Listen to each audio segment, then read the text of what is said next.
মহারাজা জগদ্দীপেন্দ্র নারায়ণ ভূপ বাহাদুরের মূর্তি স্থাপনে কাজ নিয়ে আবার উত্তেজনা সৃষ্টি হলো কোচবিহার শহরের আমতলা মোড়ে। উল্লেখ্য, গতকাল অর্থাৎ শুক্রবার বোর্ডের সিদ্ধান্ত অনুযায়ী কোচবিহার শহরে মহারাজা জিতেন্দ্র নারায়ণ ভূপ বাহাদুরের মূর্তি স্থাপন করতে গেলে বাধার মুখে পড়তে হয় কোচবিহার পৌরসভাকে। সেখানে দেখা যায় শুক্রবার সকালে কাজ শুরু করা হয় মূর্তি স্থাপনের কোচবিহার শহরের NBDD দপ্তরের সামনে। তবে ঠিক দুপুরের দিকে কেউ বা কারা এসে মূর্তি স্থাপন করা কর্মীদের বলে সেখানে যেন কাজ বন্ধ করা হয়। সেই অনুযায়ী কর্মীরা তাদের কাজ বন্ধ রাখে। পরবর্তীতে ওই স্থানে পৌঁছায় কোচবিহার পৌরসভার পৌরপ্রতি রবীন্দ্রনাথ ঘোষ এবং তিনি পুনরায় কাজ চালু করান এবং পরবর্তীতে পুলিশকে আবারও কাজ বন্ধ করান। তবে আজ অর্থাৎ শনিবার সকালবেলায় সেই NBDD দপ্তরের সামনে এসে বিক্ষোভে ফেটে পড়ে কোচবিহার নাগরিক মঞ্চ। সেখানে উপস্থিত ছিলেন খোকন মিয়া থেকে শুরু করে পরিমল বর্মন। সকলেই সেখানে তারা জানান, মহারাজার জায়গায় মহারাজার মূর্তি বসানো হবে না, এটা কেমন কথা?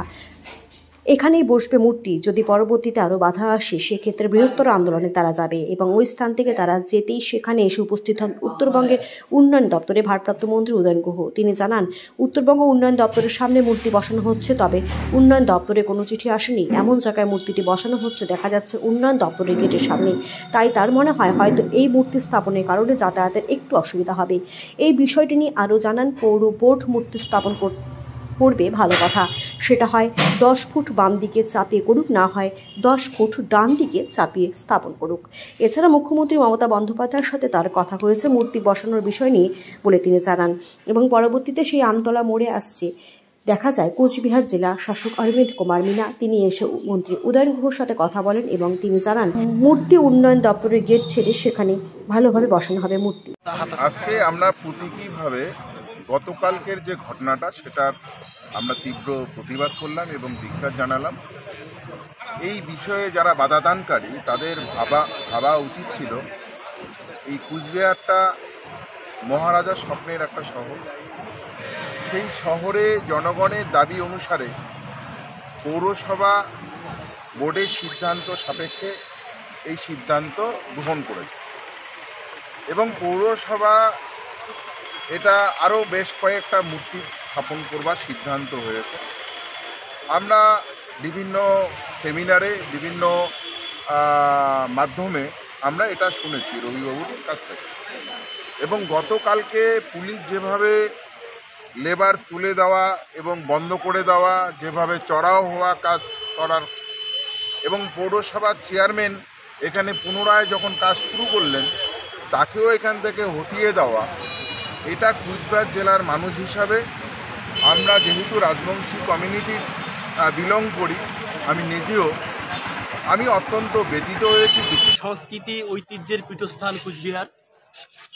কুচবিহারের মহারাজারা কুচবিহারের সার্বিক উন্নয়নের জন্য কুচবিহারের অনেক কিছু কাজ করে গেছেন। আমরা মহারাজাদের জন্য কিছুই করতে পারিনি, শুধু একটু শ্রদ্ধা জানবার জন্য আমরা এখানে উপস্থিত হয়েছি। সামনে আপনারা থাকতে থাকতেই মাননীয় মুখ্যমন্ত্রী ফোন করেছিলেন। তিনি চান যে মূর্তি এমনভাবে বসানো হোক যে মূর্তির প্রতি যাতে সবাই মিলে শ্রদ্ধা জানাতে পারেন, যাতে একেবারে সুন্দর পরিবেশে মূর্তি থাকে এবং উনি আমাকে বললেন যে তোমরা একটা পার্কের মতো করে দেবে। সেই যে পার্কের মতো যদি করতে হয় তাহলে পরে খানিকটা ভেতরে আমাদের ঢুকতে হবে। সেটা জেলা শাসক আছেন, তার সাথে কথা বলে নিয়ে আমরা ঠিক করলাম যে আমরা এইখানে ফেন্সিংটা এই জায়গায় তুলে দিয়ে পেছন দিকে গিয়ে ভেতরে এখানে মূর্তি বসানোর বন্দোবস্ত করে সামনে যে জায়গাটা পর্যন্ত করা হয়েছে তার থেকে খানিকটা জায়গা নিয়ে আমরা এখানে একটা ফেন্সিং করে একটা ছোট গার্ডেনের মতো করে দিই।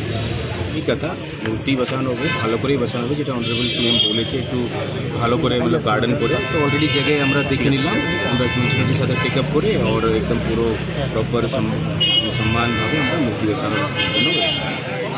স্যার, হঠাৎ একটা কাজ বন্ধের নির্দেশ দেওয়ার কারণটা কি, কী কারণে হয়েছে? কাজ তো জাস্ট ওটা প্রপার জায়গার জন্য হয়েছে, তো ওটা ফাইনাল হয়ে গেছে, হঠাৎ করে কাজ বন্ধ করার কিছু নেই, ভালো করে কাজটা